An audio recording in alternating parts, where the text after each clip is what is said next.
rassembler.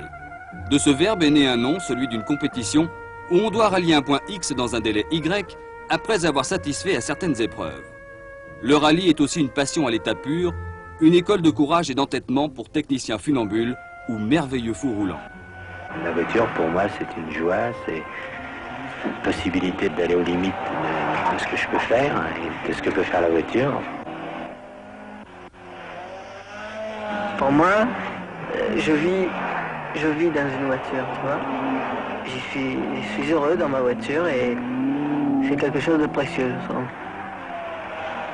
Qu'on doit aimer. Parce qu'on aime conduire. C'est une question à laquelle je n'avais pas réfléchi encore.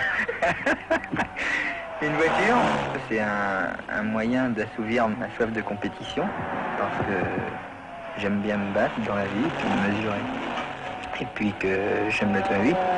Lorsqu'on lit les notes le jour de la course, on regarde le cahier, mais on regarde quand même la route. Si on prend, mettons, Turini, fait 24 km, mais 24 km, eh bien, les faire sans enlever les yeux du cahier, je crois que personne ne serait capable de faire 10 km sans être malade. Il faut savoir regarder la route pour sentir le virage qui va venir, pour sentir le dos d'âne, tout ça. Évidemment, il faudra l'entraînement de jeter un œil sur la route tout en regardant le cahier pour voir la note suivante. Monte-Carlo ou le cahier des charges. L'épreuve comprend le parcours de concentration, itinéraire varié, un parcours commun, une épreuve complémentaire. Les différents itinéraires seront découpés en étapes par les contrôles horaires visés à l'article 23. Sur certaines étapes, les organisateurs pourront placer des contrôles de passage, voire article 24, pour s'assurer que les concurrents empruntent bien l'itinéraire prévu. Les concurrents devront effectuer le parcours en passant successivement et dans l'ordre indiqué aux différents contrôles horaires et de passage. Ils devront se conformer aux temps qui leur sont impartis pour parcourir les distances séparant les contrôles horaires successifs. Il est rappelé aux concurrents que pour réaliser la vitesse moyenne imposée entre deux contrôles horaires, ils ne doivent pas dépasser une vitesse moyenne plafond excédant d'un tiers la vitesse moyenne imposée.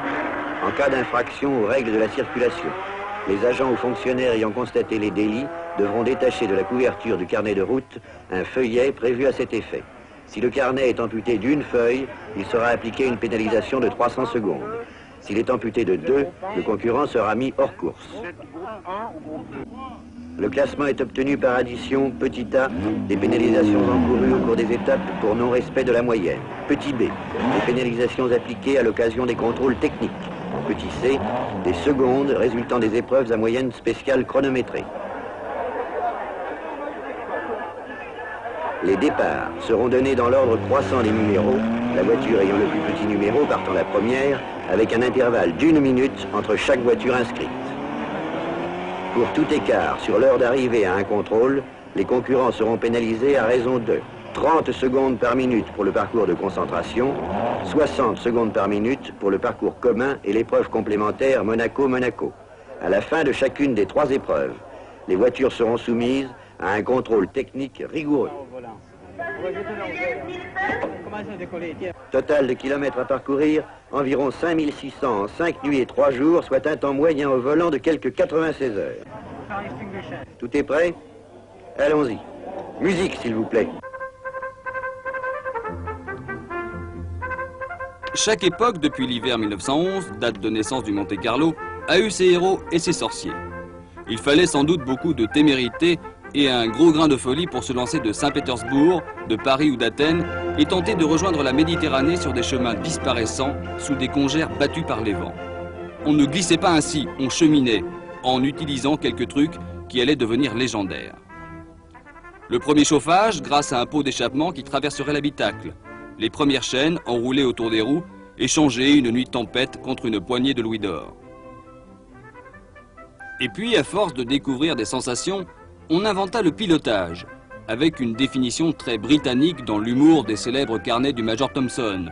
Piloter, c'est aller le plus vite possible dans des passages où l'on devrait aller lentement. Alors, petit à petit, le pilotage devient une affaire d'esthète. Ce qui était dérive incontrôlée ou dérapage heurté se fait trajectoire idéale, glisse magique, royaume des Frentards.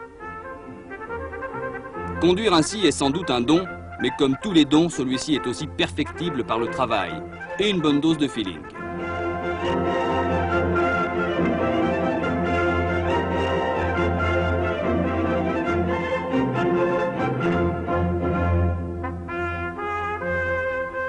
Le rallye reste encore une aventure, y compris sur l'asphalte. Mais comme le temps n'est plus aux aventuriers solitaires, il s'est doté d'une véritable armée des ombres qui, jour et nuit, veille sur les pilotes. Au fil des années sont nés des ateliers éphémères, dans l'obscurité, servis par d'anonymes voltigeurs. L'assistance, devenue nécessité, se professionnalisera vers la fin des années 60. Bientôt, on va sauter le pas et inventer le championnat du monde des rallyes parce que le rallye est devenu populaire.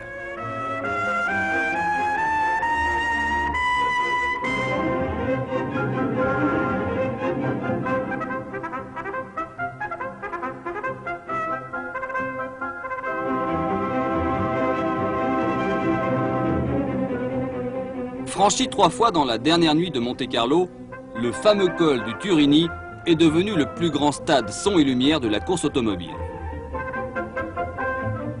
Juge de paix, épreuve de vérité, le Turini est une grand-messe dont l'ambiance rappelle celle des grands stades de football. Darniche, Terrier, Vinatier, Andruet, Nicolas vont y écrire les refrains du défi français avec la course en bleu des Alpines Renault. Elles ne pesaient même pas 700 kg, les petites 1600 S, et leurs 170 chevaux semblaient les faire rebondir d'un virage sur l'autre. 20 ans de recherche s'étaient écoulés depuis que Jean Redley avait eu cette idée géniale de concevoir une vraie voiture de course avec des éléments de série empruntés à l'une des voitures les plus populaires de tous les temps, la 4 chevaux Renault. 20 ans, et tout au bout, un titre de champion du monde avec 7 victoires dans la même année. Des triplés en Corse et à Monte-Carlo avec une voiture historique. Un jouet sympathique, unanimement applaudi, y compris aujourd'hui par une génération qui ne l'a jamais vu qu'en images.